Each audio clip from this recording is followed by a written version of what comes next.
Крим – це Україна. Новий історичний момент у війні із ворогом. Український ГУР висаджується на кримське узбережжя, нищить окупантів і успішно відходить без втрат. Деталі та значення спецоперації у Криму розповів начальник Головного управління розвідки Кирило Буданов. Що ж відповів Володимир Зеленський на запитання про ймовірну ліквідацію ватажка-вагнерівців Євгена Пригожина. Детальніше про події 547-го дня Великої війни з Росією у матеріалі Олексія Пасака.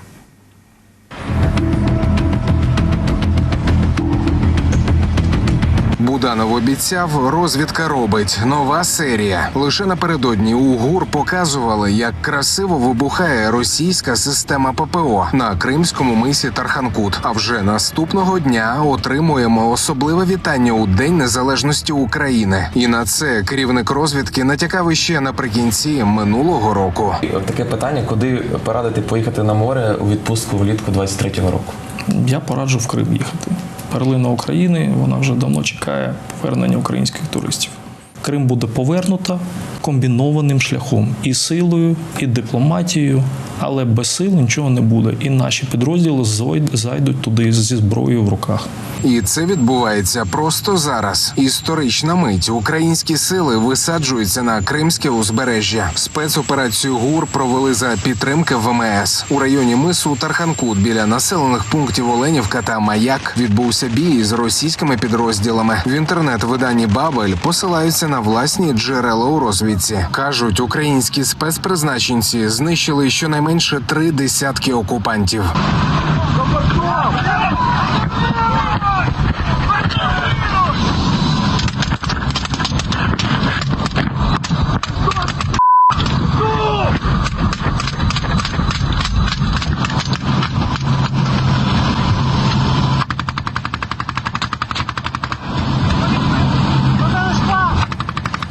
Місце висадки не випадкове. У селищі Маяк розташована база 3-го радіотехнічного полку російських сил. Також неподалік і ворожі радіолокаційні станції. У ГУР наголошують, усі цілі та завдання виконали. Втрат серед українських захисників немає. Наостанок установили на території Криму синьо-жовтий стяг. ГУР вже в Криму працює з нас. Слава Україні! Героям слава! Важливість, перш за все, цієї операції в тому, щоб люди повірили. Люди, перш за все, навіть не на території материкової України, а люди в Криму. Щоб вони згадали, пригадали і повірили в те, що перемога не за горами, і звільнення їх теж не за горами, і повернення до нормального життя, воно триває. Про них ніхто не забув. І ніхто не збирається їх просто там лишати. І коли проводяться, скажімо так, певні удари по території Криму,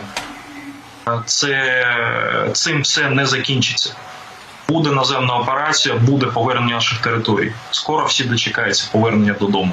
Історичні події в Криму коментує президент. Володимир Зеленський уже отримав першу доповідь від ГУР, але зазначає, ще зарано говорити про початок визволення українського півострова. Серед інших питань до Зеленського – очікувана реакція на досить очікуваний фінал ганебного життя ватажка-вагнерівців Пригожина. Президент наголошує, офіційний Київ до аварії пригожинського бізнес-джета аж ніяк не причетний. Я хотів би сказати, що ви знаєте, коли Україна говорила і зверталась до країн світу щодо літаків, ми не це мали на увазі.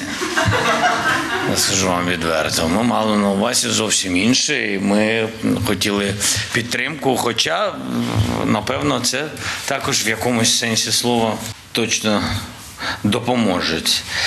А що стосується, по-перше, ми не маємо відношення до цієї ситуації. Це точно. Я думаю, всі усвідомлюють, хто має відношення. Але той, хто має відношення, не зацікавлений у житті будь-кого. Ані колишніх кухарів, ані засновників приватних армій. Про рядових окупантів годі й говорити. Спочатку кремлівські найманці радісно роблять відео біля підбитої української техніки. Але вже згодом доводиться ставати героєм інших відео з українського полону. Передаем привет пану Зеленскому. Спасибо за чудные машины. А сейчас мы пригоним мотолыгу и заберем эту. Отряд Керчь. Пацаны, мне 19 лет. Все нормально. Я понимаю, все нормально. Тебя никто... Олексій Пасак, 5 канал. Помста за заколот чи постановочна загибель? Мережа рясніє версіями про смерть ватажка вагнерівців Євгена Пригожина. Напередодні його приватний літак розбився у Тверській області. У Росавіації повідомили, що серед пасажирів був і сам Пригожин разом зі своїми заступниками. Чи справді це так, достеменно невідомо, адже на місці виявили тіла 8 людей.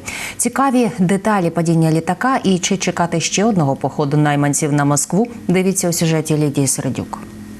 Потерпел катастрофу частный самолет, летевший из Москвы в Санкт-Петербург. Погибли 10 человек. Среди пассажиров значился Євгеній Пригожин. Тривожно, незрозуміло, але дуже цікаво. Кухаря Путіна і ватажка вагнерівців приземлили жорсткою посадкою. Вон там железка какая-то крутится. Может, ты видишь, не видишь, я не знаю. Такое, рив був. Не долетів до місця призначення бізнес-джет Євгена Пригожина. На тлі сумнівів російської пропаганди, чи був він на борту літака, Росавіація оприлюднила список пасажирів,